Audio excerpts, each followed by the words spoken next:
Now let's dive deep into this big LGBTQ story for today. I'm Larry Farver, and let's queer up gay culture. The straight pride flag is real, and so is its ugly agenda. In a world where LGBTQ pride flags radiate color, inclusivity, and hope, some corners of the internet and the political world have decided to offer up their own response, the so-called straight pride flag. And yes, it exists. In fact, there's more than one version of it.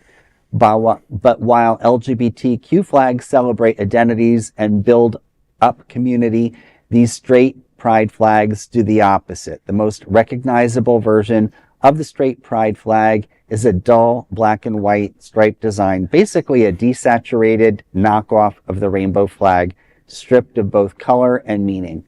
Another variation adapts or adds male and female gender symbols to the center, attempting to emphasize heterosexuality with bland binary flair. Both flags are commonly described as part of the straight pride or heterosexual movement, a reactionary response to queer visibility. It's not just fringe internet forums embracing the idea. In 2015, the Russian political party United Russia, linked to Vladimir Putin, publicly displayed the flag during a national holiday celebrating family love and faithfulness.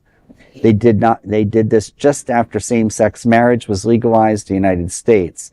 Back in 2019, the straight pride concept took to the streets with a parade in Boston, organized by a group calling themselves Super Happy Fun America.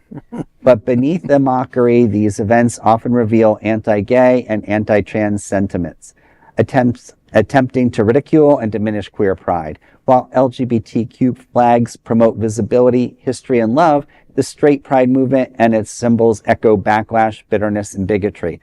Let's be clear. Pride exists because queer people had to fight for the right to exist. Mm-hmm. Straight people have always had the world. Queer people created pride to survive it. End of story. Mm-hmm. So I totally agree with this story. It's just a veiled attempt. It's like white supremacy, mm-hmm. Other types of bigotry. It's basically saying, hey, I have a flag. This is my way of saying, I don't like you, mm-hmm. and promoting hatred. Mm-hmm. And it's just disgusting.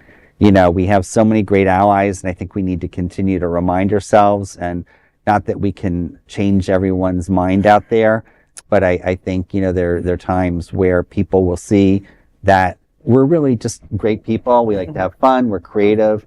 I think I just had a little flashback moment where I remember many years ago in a previous life going off on a mostly all gay cruise and pulling out of the port, and there were heterosexual people on the one cruise line, and we were on the other cruise line, and we had fireworks and music and pageantry.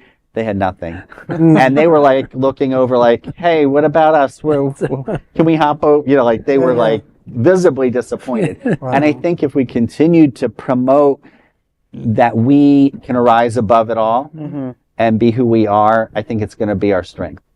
And I think we just be ourselves. Absolutely. And I think this whole campaign of straight pride is just ridiculous.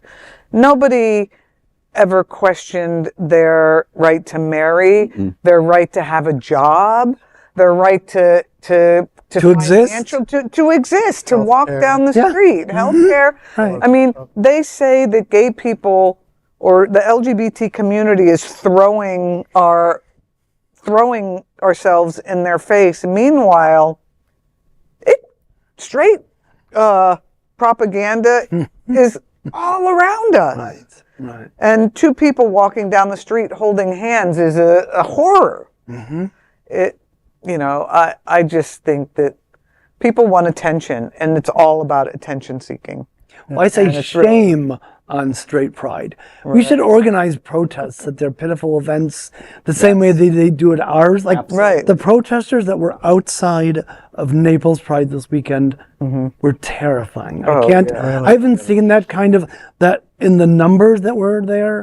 It was just shocking. It's been a long time since I've seen that. So maybe we should organize protests. And I know that there's some money. I can't remember the individual's name, but there's a gentleman who heads up one of the organizations on the right wing from Marco Island. And it's scary that someone would take so much money to promote a hateful agenda. Right. It's really sad. That is a big LGBTQ story for today. There is no other queer nonprofit media platform like this in the entire world. Support our LGBT stories by subscribing and sharing Queer News Tonight.